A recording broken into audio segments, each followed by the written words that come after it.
All right, we're getting ready again and excited as American Idol auditions are coming back to Texas. And on Wednesday, singing hopefuls will flock to Austin for the big event. And on the phone to talk more about it this morning is American Idol producer Patrick Lynn. Hey, Patrick, good morning to you. Good morning. How are you guys? Well, we're fantastic. Good. We're excited about you coming back to Texas. Austin is okay. We'd like to have you back in San Antonio, but we'll take it. Well, it was as close as we could get because, we went to San Antonio last year.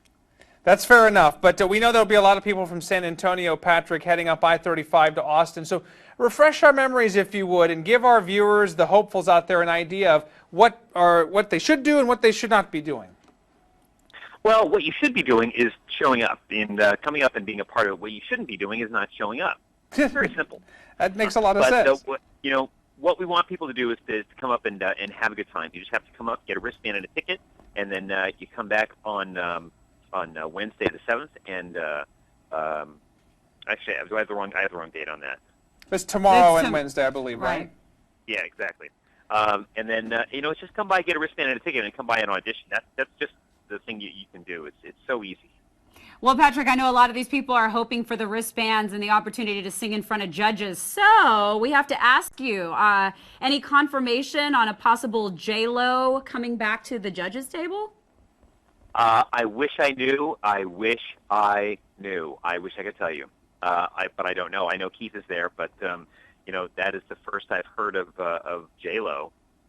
Okay, well, we had it out there last week, and so we would be remiss if we didn't ask. But you mentioned Keith Urban, and now he's got that year under his belt, and he's kind of the veteran, I guess, on the panel now. What through your experience, what has it been like having him, and how much has he grown as a judge on that show?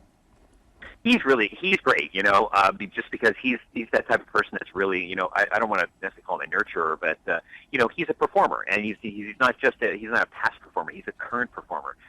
He's being a judge on American Idol, he's also out on the road at the same time, so, he knows how hard it is to be a performer, so he can sort of, really help relate. And Patrick, before we leave you, I know you said about people coming up there, and that was one of the main things for them to do. But do you have any tips for anybody that's going to be out there in Austin trying out maybe tricks of the trade that you've learned over the years? Yeah, just kind of come on out and kind of pace yourself. We do a lot of stuff all day long. I want people to kind of save their voices and whatnot. But see what's going on around you and kind of learn from, what's going on. You can watch the whole audition process and see the kind of people that get through and the kind of people that don't get through, and it's just come on out and just pace yourself, really. It's actually one of the easier rounds to get through if you just kind of take it all in.